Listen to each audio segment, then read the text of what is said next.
행복한 교회 성도 여러분, 이 영상을 보시는 하나님 나라의 귀한 자녀 여러분, 오늘은 2022년 3월 19일 토요일입니다. 오늘 본 단락은 자녀를 출산한 여성이 출산 당시 흘린 산혈로 인한 부정으로부터 정결을 회복하기 위한 규례를 소개하고 있습니다. 자식은 하나님께서 허락하신 기업이요 축복인데 출산이 왜 부정하게 취급되는지에 대한 올바른 이해가 필요합니다. 본문은 출산한 여성이 정결하게 되기 위하여 거쳐야 할 절차와 기간, 재물 등에 대하여 가르치고 있습니다. 오늘 본문은 오늘날의 시각으로는 설명하기에 여러가지 어려운 측면들이 많이 있습니다.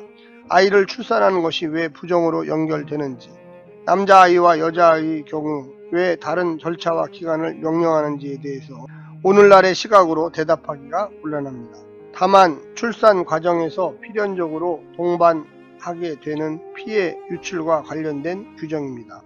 이스라엘 백성들은 피에 대한 엄격한 규정을 가지고 있었습니다. 신명기 12장 23절에 의하면 이스라엘 사람들에게는 피는 곧 생명이기 때문입니다. 같은 이유에서 출산을 통한 출혈은 생명의 유출로 간주되어 제의적으로 부정한 상태가 된다고 설명했던 것입니다. 오늘 본문 레위기 12장 1절부터 8절의 말씀을 듣고 다시 오겠습니다.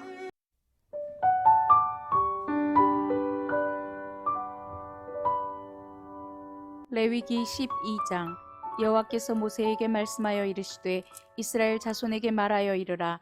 여인이 임신하여 남자를 낳으면 그는 이레 동안 부정하리니 곧 월경 때와 같이 부정할 것이며 여덟째 날에는 그 아이의 포피를 뵐 것이요 그 여인은 아직도 33일을 지내야 산혈이 깨끗하리니 정결하게 되는 기한이 차기 전에는 성물을 만지지도 말며 성소에 들어가지도 말 것이며 여자를 낳으면 그는 2일 동안 부정하리니 월경할 때와 같을 것이며 산혈이 깨끗하게 되면 66일을 지내야 하리라.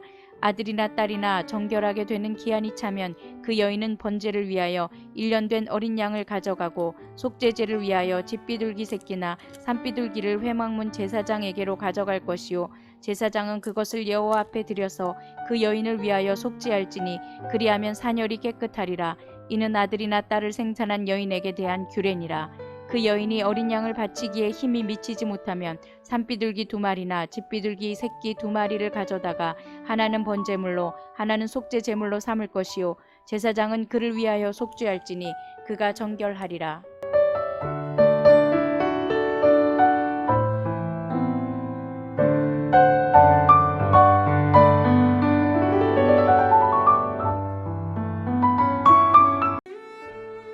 오늘 본문을 두 부분으로 주제별로 나누어 설명드리겠습니다. 첫 번째, 산모의 활동 제한과 보호. 남자아이를 낳으면 산모는 7일 동안 부정하게 됩니다. 제8일에 아이에게 할례를 행해야 합니다. 그 33일 동안 성소로의 접근이 제한되고 성물 접촉이 금지되어 제물을 바칠 수 없습니다. 여자아이를 낳을 경우에 산모는 14일 동안 부정하게 됩니다. 그 이후로도 66일 동안 성소 접근과 성물 접촉에 제한을 받습니다. 남자아이 출산의 경우 총 40일, 여자아이 출산의 경우 총 80일 동안 산모는 성소에 들어갈 수가 없게 되었습니다. 둘의 부정기간이 다른 이유는 확정할 수 없습니다. 본질적인 차이는 없습니다. 둘 다 바치는 제물이 같기 때문입니다.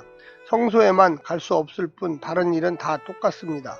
이 기간 동안 산모는 활동의 제한을 받으면서 몸의 회복을 위한 충분한 배려를 받았을 것입니다. 정한 기간이 다 찬 뒤 산모는 성소에 올라가 번제를 위한 1년생 양과 속죄제를 위한 비둘기를 가져가 제사를 바칩니다. 비둘기로 충분했다는 것은 산모의 부정이 자신의 죄와 관련 있는 것이 아님을 보여줍니다. 두 번째는 산모와 부정입니다. 산모가 아이를 낳은 후 부정하게 여겨진 것은 전 세계적으로 대부분의 문화권에서 공통적으로 관행적으로 발견됩니다. 이때 산모는 상당 기간 격리되어 접촉이 금지되고 보호되었습니다. 현재 레위기법도 비슷한 특징을 지닙니다. 그러나 성경의 출산법과 산후조리법은 일반 문화의 산후 조치들과는 근본적으로 다른 사상적 기반과 특징을 지니고 있습니다. 내위기법은 산모의 출산 자체가 부정한 것이 아니라 출산 후 생명을 상징하는 피를 많이 흘렸기 때문에 부정하다고 선언한 것입니다. 산모는 반드시 속죄제를 드려야 합니다. 이것은 부정결의 증상들이 죄와 관련이 있기 때문입니다. 산모 본인의 죄가 아니라 인류가 안고 태어난 죄 때문에 나타난 증상들이며 죄의 증상들이기에 속죄제를 요구한 것입니다. 그래서 속죄한 즉 사함을 받는다가 아니라 속죄한 즉 정결하게 된다고 12장 7절 8절에 이야기하고 있습니다. 산모가 그 부정을 깨끗하게 하는 날에 번제와 속죄제를 드리면 정결하게 된다고 12장 7절에 이야기합니다. 12장부터 15장은 피 흘리는 여성에 관한 내용으로 시작하고 끝을 맺습니다. 오늘 하루도 이 본문을 잘 생각해 보시고 하나님의 놀라운 능력 가운데 사시기를 간절히 부탁드립니다. 샬롬.